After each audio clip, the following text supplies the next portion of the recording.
Hey guys, I don't have a lot going on at work today, so I just decided to spend my time doing basically nothing, I guess, to put together a little bit of the evidence that makes me believe that Rey is not Luke's daughter, based upon stuff that's just in the movie, nothing from speculative news articles that we've been reading and passing around. So like I said, I'm really bored at work today, and we have this new editing software I kind of wanted to give a shot.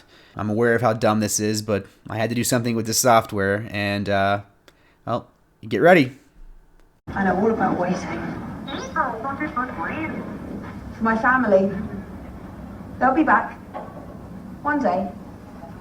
I always say that if Luke is Rey's father, it's going to ruin it for me. And that's not true. It's not going to ruin everything for me. That's not such a bad thing.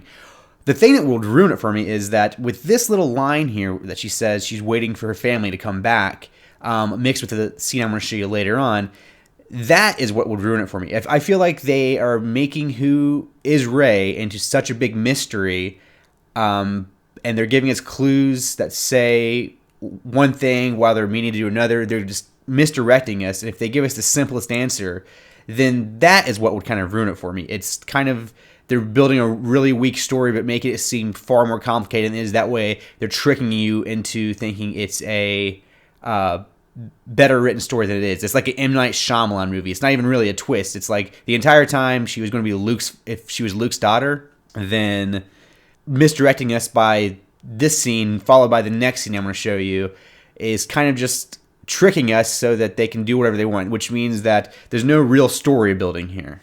By her saying that she's waiting on her family to come back, I feel like if this is written as well as I think it is, and I hope it is written, they're expressing to us that this is who she's waiting for, and we're going to tell you a little bit more about that later on. They're not just weighing you down with exposition. They're giving you these little nuggets in the writing to let it pay off slowly through the movie and not shove it down our throats. Who's the girl? Now this scene, as we all know, it cuts right there. It ends right there. It just goes away.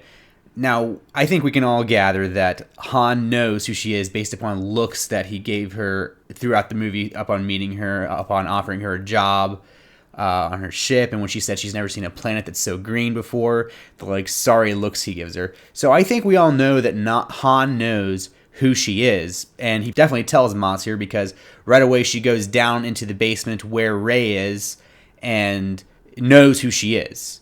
She also drops this little tidbit of information. Whomever you're waiting for in Jakku, they're never coming back. And just to be clear, who is Rey waiting for? For my family. They'll be back. Yeah, you keep telling yourself that, Rey. But let's get back to Maz, who has just crushed Rey's only want and dream in life. She's about to drop this nugget of information. But there's someone who still could. Now, I have never claimed to be a smart man, but I do think I am smart enough to understand that if I were to tell you Brandon's not coming over, but AJ is, I can infer from that Brandon is not AJ. They are two different people.